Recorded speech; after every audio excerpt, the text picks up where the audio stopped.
Hello বন্ধুরা, good morning. আজকে ভাবলাম সানডেতে পোলাও করব, তার সাথে চিলি ফিশ। আমার মেয়ের আবদার। তো পোলাও করার জন্য গোবিন্দভোগ চালটাকে ভালো করে ধুয়ে জল ঝরিয়ে থালার মধ্যে পিছিয়ে দিয়েছি, পেতে দিয়েছি। দিয়ে চালটা একটুখানি শুকনো করে নিয়েছি। করে নেওয়ার পর ওর মধ্যে আদা দিয়েছি, আদা পেস্ট 1 চামচ, চিনি 1 চামচ, নুন 1 চামচ, ঘি 2 চামচ বড় চামচের, আর একটুখানি আমি রং দিয়েছি। দিয়ে ভালো করে আমি মাখিয়ে নেব চালটাকে। মাখিয়ে একটুখানি রেখে দেবো আধ ঘন্টা মতন। দেখো এখানে আমি 2 চামচ মতন ঘি দিয়ে দিলাম। দিয়ে ভালো করে চালটাকে মাখিয়ে রেখে দেবো। তারপর আমি কড়ার মধ্যে ঘি দেবো। আমি এটা ঘিতেই করব। ঘিতে করলে একটা আলাদাই টেস্ট হয়। তোমরা চাইলে ঘি না দিলে সাদা তেলও দিতে পারো, সাদা তেল দিয়েও করা যায়। তো আমি একটুখানি ঘিতেই করব, ঘিতে করলে একটু বেশি টেস্ট হয়। তো দেখো আমি এখানে সব কিছু উপকরণ দিয়ে দিয়েছি। ঘি, আদা, চিনি, নুন, একটুখানি রং দিয়েছি। দিয়ে ভালো করে চালটাকে মাখিয়ে নিচ্ছি। এইভাবে চালটাকে ভালো করে মাখিয়ে নেবে, যাতে নুন মিষ্টি ভালোভাবে ঢোকে চালটার মধ্যে। মাখিয়ে একটুখানি রেখে দেবে কিছুক্ষণ, 5-10 মিনিট মতন রেখে দিলেও হবে। তারপর কড়ার মধ্যে আমি সাদা তেল নিয়েছি। তোমরা চাইলে ডেচকিতেও করতে পারো।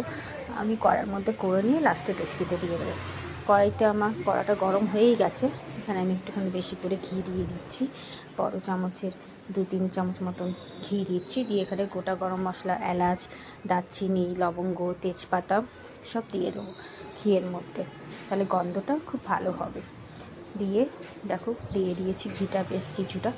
দিয়ে ঘিটা একটু গরম হলেই আমি এখানে ফোড়নটা দিয়ে দেবো।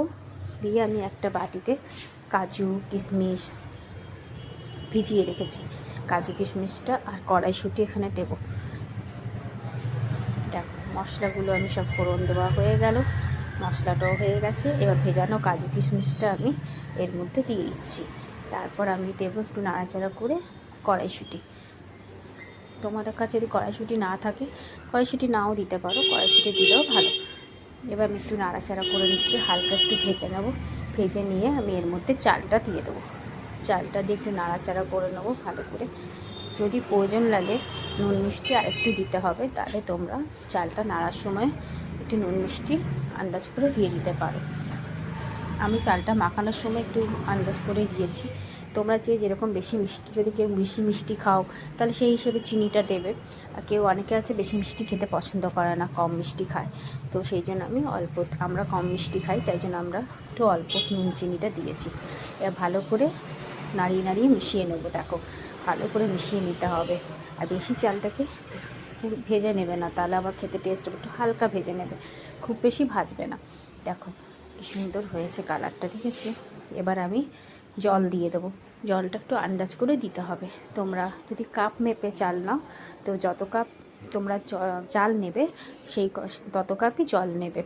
আর একটু হাফ কাপ মতন এক্সট্রা জল দেবে। আর সিমটাকে কমিয়ে দেবে, ঢাকা দিয়ে দেবে, দেখবে হয়ে যাবে। আমি এখানে কাপ মেপে জল নিয়েছিলাম। তো আমি এখানে 7 কাপ চাল নিয়েছিলাম বলে 7 কাপ জল, 8 কাপ জল, 1 কাপ জল বেশি দিয়েছি। দিয়ে আমি ভালো করে নেড়ে দিয়ে এবার আমি এটাকে ঢাকা দিয়ে দেবো। সিম আঁচটাকে কমিয়ে দেবো। আমার পোলাও ভাপেতেই হয়ে যাবে। দেখো আমি এখানে ঢাকা দিয়ে দিলাম। এবার ঢাকা খুলে দিলাম। ঢাকা খোলার পর আমি একটু নেড়ে দিচ্ছি। দেখো পোলাওটা আমার কত ঝরঝরে হয়েছে। তোমাদের যদি পোলাও রেসিপিটা ভালো লাগে অবশ্যই লাইক, সাবস্ক্রাইব, কমেন্ট করে জানিও কেমন লাগলো, আর শেয়ার করে দিও।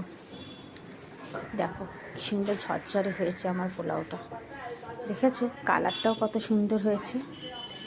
তোমরা এইভাবে চটপট করে নিও। আমি কড়াইতে করে নিলাম, তোমরা চাইলে ডেচকিতেও করতে পারো। আমি কড়াইতে করে নিয়ে ঠান্ডা হলে ডেচকিতে ঢেলে দেবো। দেখো কি সুন্দর হয়েছে পোলাও। আমার পোলাও ডান। কেমন লাগলো জানিও বন্ধুরা। Tata, by.